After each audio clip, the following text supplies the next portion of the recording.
Alright guys, we are going to talk about text structure today. Okay, there are 5 different parts of text structure, 5 different types of text structure. Do you remember all 5 of them? Think about it. Give me one. Description, compare and contrast, sequence, Okay, sequential order. problem and solution. Problem and solution, that's 4. What's the 5th one? Do you know? Did we already say compare and contrast? Okay. Then Wait, what did we say? Compare, contrast, sequence. is it not? No, that was Problem her. and That's her. Problem, solution. What did you say? I said description. So cause and effect. It's cause and effect. Good job. Okay, so we have different text structures. Why do authors use different text structures when they are writing? What does it help the reader identify, Elena? To give us a deeper understanding of the topic. Okay, to give us a deeper understanding. What else? Give us deeper information maybe for problem and solution they basically introduce the problem and they introduce the solution so it will become more interesting. Okay, so giving us more information of what the text is about. To show what the author's purpose is. Yeah, to show why the author is writing about it. Okay, so for example, if we read a fiction story, okay, that had a clear plot mountain, what would be the text structure? Johanna? Problem and solution. Problem and solution. Good. Okay. So what would the author's purpose be in writing a fiction text that has the structure of problem and solution? Manu? Basically, maybe it might connect to our daily life. Like for example, if the text is about a kid getting bullied and stuff in school, so it basically tells the problem, and then the character needs to find the solution for them to solve. Maybe telling a trusted adult, maybe. Okay, good. So if we were introduced to a problem and a solution, the author's probably going to want to do what? Entertain us and also teach us a what? What do fiction stories have? Theme. A theme. What is a theme? A Lesson or A moral. lesson or a moral. Good job.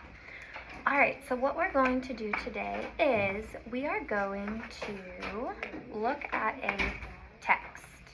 Okay, and I have 2 printed copies. You guys are going to have to share. Oh. Is it It's all one, so it's all together. Oh, okay. Okay. Okay, and what I want to teach you today is that authors intentionally, that means on purpose, what does intentionally mean?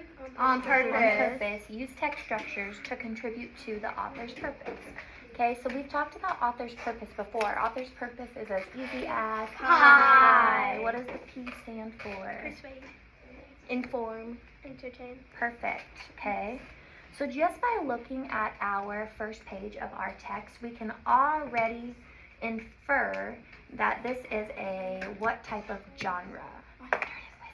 Nonfiction. And how do you know that it's nonfiction, Stella? Because I know it's showing the real parts of a lobster, and it also says a fact. Okay, it gives facts. It tells you the parts of a lobster. Okay, good. The picture, okay, I'm going to test your vocab real quick. The picture found on this page is called a what? Illustration. It is an illustration. It's a Image. text feature. Text feature. Okay, good. So we have text structure, the structure of which the author writes the text, and then we have text features, what the author includes in the text, like a picture or an illustration. Okay, perfect. All right, so I want you to take a couple moments and with your partner, so Stella and Elena, Manu and Johanna, I want you to look through this short book, okay, and I printed each page. And I want you to see what stands out, okay? So I want you to tell me what you notice, and you're actually going to write your noticings on the table. Okay, what do you notice? Do you want me to read the first page? 1 second, I already started noticing. Oh, that's fine.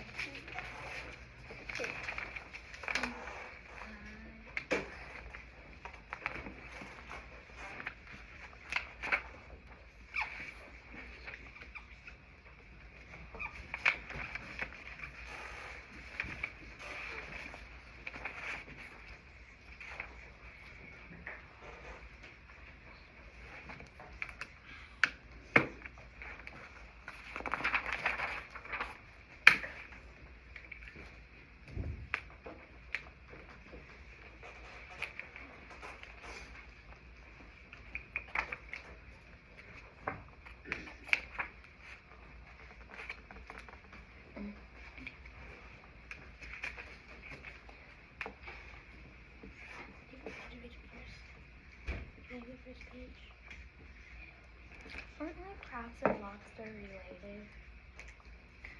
Because I think they were related, but I'm not sure. Because picture of lobster, picture of crabs. Oh, and then their weapons. I think both. No. Oh, yeah, it says it might be a compare and contrast. What do you guys use for compare and contrast? Venn diagram. I'm making it. How did you figure out it was compare and contrast? Because it has Because topics. Two topics. And it's like kind of the same. There are similarities. Are there differences? and the differences.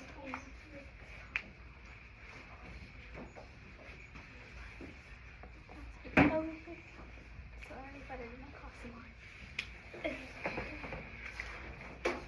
So lobster part. Excuse me. Okay, I did the first page. Lobster parts. The lobster's head and thorax is one piece. It's called a Cephalothorax. Sorry. Cephalothorax.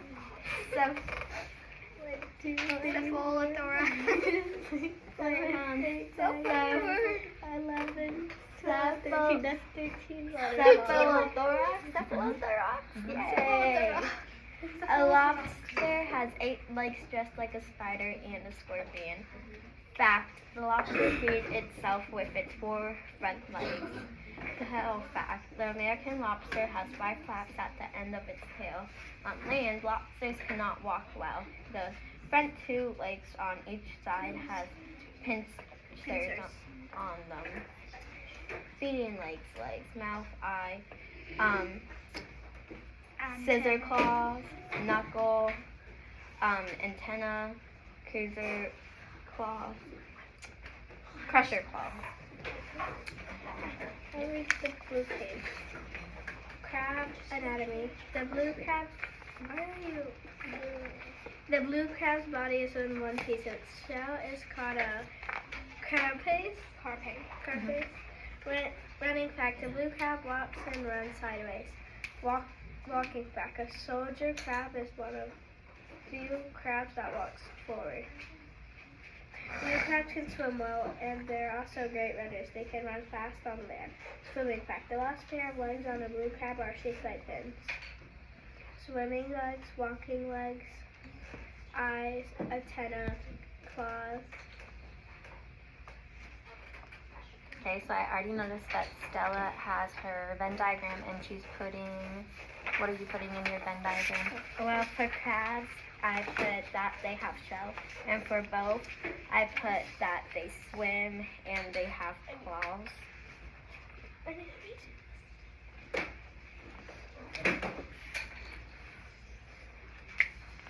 Okay, so not only did you use the author's text to identify some of the similarities, but what else did you look at to see similarities or differences? The facts. The facts. What else? The Illustration. The illustration, right? The body. Okay. So we all can see that one thing that they have that is similar is what?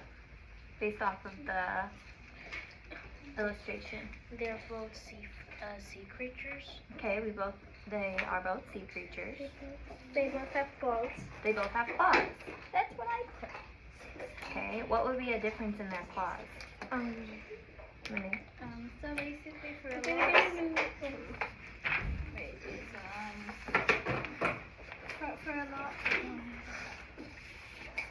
for a lobster, it has 8 legs, and for this, it's not like. Let's just focus on the claws. What do you notice that we know that they both have claws, but what is the difference between their claws? Between their claws, well, for crab anatomy, it has a little bit thinner claws, Okay. and for lobster parts, it has a little bit fatter claws. Yeah, I also noticed that on the crabs, it just labels them claws. What do you notice?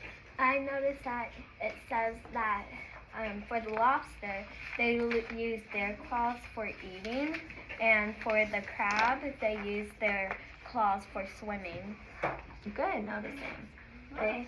We noticed that on this illustration, the crab claws are just labeled claws. What are the name of the lobster claws, though? Sailor claws and crusher claws. So if one is called a scissor claw, what can we infer the lobster does with that claw? Maybe like cuts open its prey. Okay. And if one is a crusher claw, what can you infer? I think it maybe like crushes up their prey Like if for so it can be easier to eat. It has a strong like sound. Because it kind of looks like that their Okay.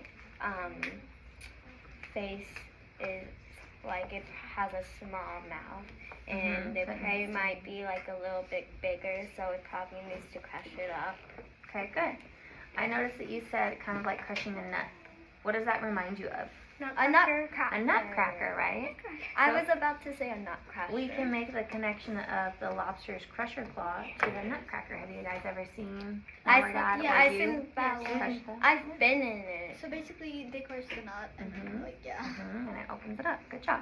All right, so now that we kind of have identified a little bit about what the text is about, okay, I want you to think back to author's purpose and text structure. Okay, just based on what we've learned so far, what do you think the text structure of these two topics are? Manu? Compare and contrast. Compare and contrast. And we know when we compare and contrast, we use what type of tool? Stella? A Venn diagram. A Venn diagram. Okay, so we know that we're comparing and contrasting two topics. Now let's think about author's purpose. What is the author's purpose for writing this text? Think about pie. Elena?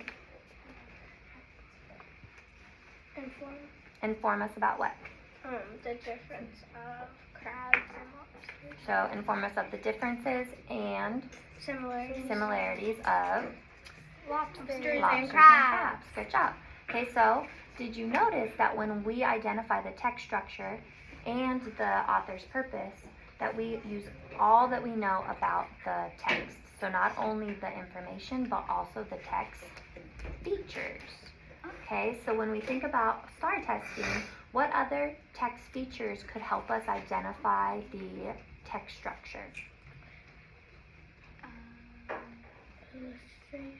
Illustrations, diagrams, charts, Captions. okay, it would help us identify the captions. captions. Okay, good. What's that one called? What are these? Title. Titles, Headings. headings, okay. Subheadings. Subheadings, good. Okay. Question. If you saw quotation marks in a story, you would know that the author's purpose is to most likely what? Stella? If you see quotation marks in a story, the author's purpose is most likely to maybe give you a theme because there are characters talking, so you can tell that there could be like a theme, like Okay. in the play, the theme was kind of like, in like Ida B, the theme was to, like always apologize. Okay, so